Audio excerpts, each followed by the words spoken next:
හිතන්නේ අපි රංගන ජීවිතයේ විවිධ චරිත අපිට රඟපාන්න හම්බ වෙනවා.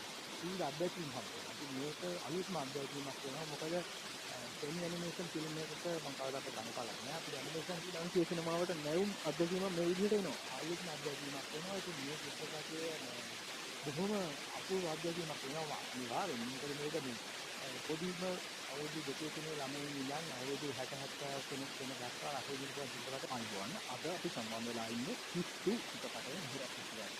ඉතින් මේ වෙලාවේ අපිත් එක්ක සම්බන්ධ වෙලා ඉන්න හිස්තු චිත්‍රපටයේ රංගනයෙන් දාන ආදරණීය රංගන ශිල්පී. කොහොමද අයියේ මොනවද මේ දවස්වල වැඩ කටයුතු? මේ දවස්වල නාටක ආපු චිත්‍රපටයක් ප්‍රදර්ශනය වෙනවා. සම්බන්ධවම චිත්‍රපටයේ ඒක ප්‍රොමෝෂන් ප්‍රදේශයක් ගන්න දෙනවා. ඒක අමතරව වේදිකා නාටක කරන්නේ. ඉතින් මේක මම හිතන්නේ අපි රංගන ජීවිතයේ විවිධ චරිත අපිට රඟපාන්න හම්බ වෙනවා.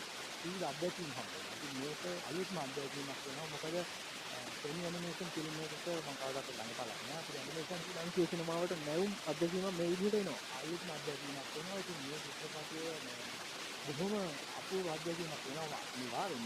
මොකද මේක මේ පොඩිම අවුරුදු 2-3 ළමයින් ඉඳන් අවුරුදු 60-70 කෙනෙක් වෙන දක්වා රස විඳින චිත්‍රපටයක්. මේක පිටපත කියපුවම මට දැනෙන්නේ තමයි. අපි උත්සාහ කරන විදිහ හොඳටම කරන්න. ඒ වගේම නිෂ්පාදකතුමා අශෝක් ගායකඩ මහත්මයා මේ ගත්ත නිර්දීප කීයටද මේ වගේ චිත්‍රපටයක් කරන්න ගත්ත නිර්දීප කීයට අගය කරන්න. ඒ වගේ තීරණයක් ගත්තේ නැත්නම් කවදාකවත් මේ වගේ චිත්‍රපටයක් නිර්මාණය වෙන්නේ නැහැ. අනිවාර්යයෙන්ම ඒක අරිමත් කෙනෙක් මාළින්දක් උත්සාහ වෙලා විවිධ ජාති චිත්‍රපට පහුගිය කාලේ කරා. ඒක ඉස්තරම්වත් නෙමෙයි මේවා මේ චිත්‍රපටය අපේ චිත්‍රපට වෙනවා. ඒ වගේ මේක රංගනෙන් දායකන මගේ විශ්ලේෂකත් ඒ වගේ අලුත් පරම්පරාවේ සිල්පින් දෙනක් විශාල උත්සාහයක් කියන ඒගොල්ලෝ හොඳට වැඩ කරමින් ඉන්නවා. මේ පිළිබඳ අධ්‍යයනය කරමින් වැඩ කරනවා.